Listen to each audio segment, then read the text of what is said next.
Hello, and welcome to another broadcast of Comics Let's Talk. Karl Vincent Vampire Hunter, my own creation. I want to talk about the origins of Karl Vincent and then talk about a character in the film and an article that I called I Picked the Right Time to Pull Out My Johnson. On the website Comics for Sinners, I review comic books. You can check that out online, Comics for Sinners. The column is called Given to Me. But first, let's talk about the origins of Karl Vincent. Where did I come up with this idea? I'm going to give you my influences, which a lot of writers don't do. Most writers want you to think they came up with everything purely on their own. But of course, we all know that all writers have influences. There are no new stories, only new ways to tell the same story. That's one thing that all you aspiring writers have to remember.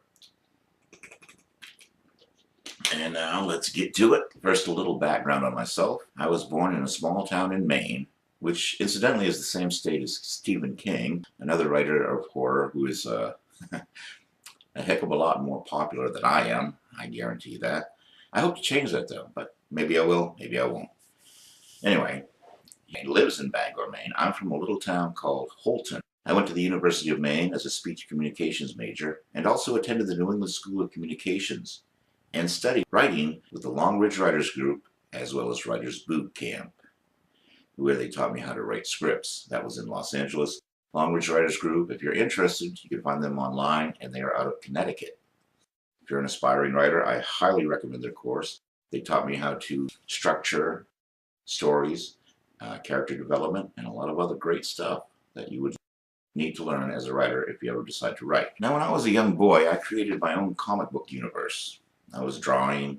Some of it looked okay, most of it looked like crap. But I was 12 years old, created characters like the Crimson Crusher, which is my universe's answer to the Hulk. Now, the interesting thing about Crimson Crusher, I made him red. And years later, I heard Kenneth Johnson, who produced the Incredible Hulk television series, that he wanted to make the Hulk red. Then I came up with a character called Powerhouse, which was my universe's answer to Superman.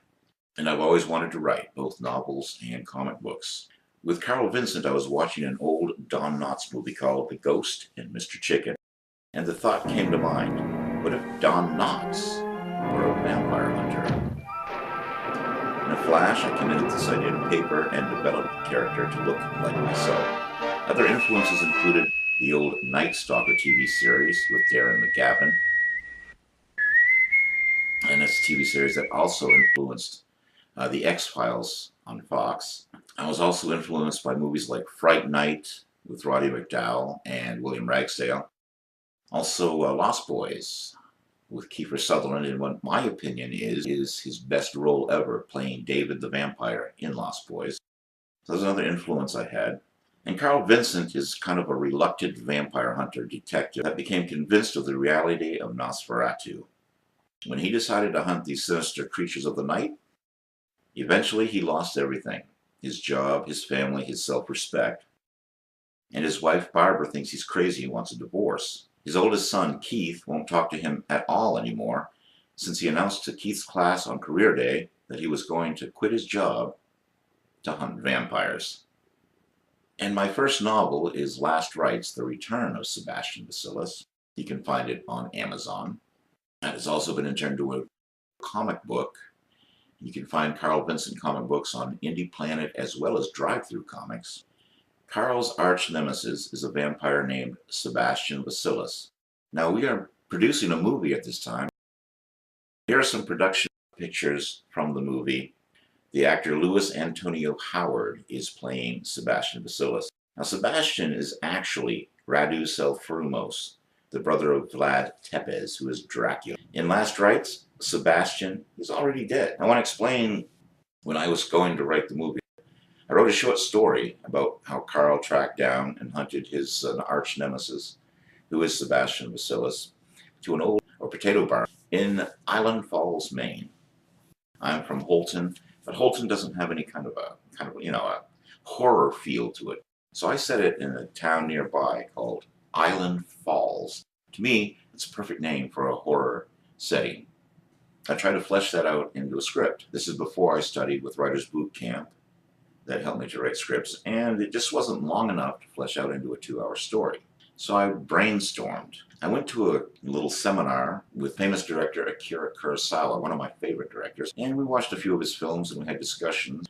I realized, there's been a ton of movies using the formula that he used to create Seven Samurai, including the American Western remake, The Magnificent Seven. Other movies included Star Wars, of all things, Battle Beyond the Stars, A Bug's Life, Force 10 from Navarone, A League of Extraordinary Gentlemen. The list goes on and on. It seems like every other year there's a movie that uses the basic formula that Akira Kurosawa used to create Seven Samurai. And I was sitting in the audience and listening to them talk about the other films that were influenced by his work, and it came to me, there's never been a horror or a horror comedy, at least not to the best of my knowledge. If any of you on YouTube know of any, please comment in the comment section below and let me know. There's never been, to the best of my knowledge, a horror or a horror comedy that used the formula for the Magnificent Seven. So I thought, Karl has to recruit his own Magnificent Seven to take down a vampire threat. I brainstormed. I was out there, I was going to study screenwriting with the Writers Boot Camp, but I hadn't yet started. So I went out and I bought Seven Samurai and the Magnificent Seven movies, and I sat there and I outlined both movies. And I used those outlines to outline my story, Last Rites, The Return of Sebastian Basilis. As I said earlier, I wrote a short story where Karl tracks down and hunts and kills his arch nemesis, Sebastian Basilis. So Sebastian, at the beginning of this story, comes back as a ghost, and he tells Karl that he's going to recruit him to take on the most dangerous vampires known to mankind. They have to prevent the resurrection of Lilith, the Hebrew vampire, Sekhmet, the Egyptian vampire, and Kali, the Hindu vampire. Lilith, by the time Sebastian shows up in Karl's room, has already been resurrected. Karl's reluctant. Every time he sees a vampire, will wet his pants. He says, "Are you kidding me? I can't take on thousands of these vampires by myself. I can barely take on one that's asleep in the coffin already." And he says no. But Sebastian persists, and we'll discuss later how he finally convinces Karl to go along on this mission. And he assures him that he's not going to be the only vampire hunter. Enter my Magnificent Seven. Sebastian leads Karl to Lyndon Johnson, former president, was turned into a vampire. I read the obituary of Lyndon Johnson, and I worked my vampire, who happened to be a Vietnam vet named Johnny Carradine, into the obituary, and instead of dying in my reality, Lyndon Johnson was bit that night, and the whole origin is found on Indie Planet in Files of Karl Vincent #1, artist Joe Batten. So you can read how Karl became a vampire hunter. I'm not going to discuss it all here. But anyway, the first recruit that Sebastian brings Karl to is President Lyndon Johnson, now a vampire himself. But he doesn't like being a vampire.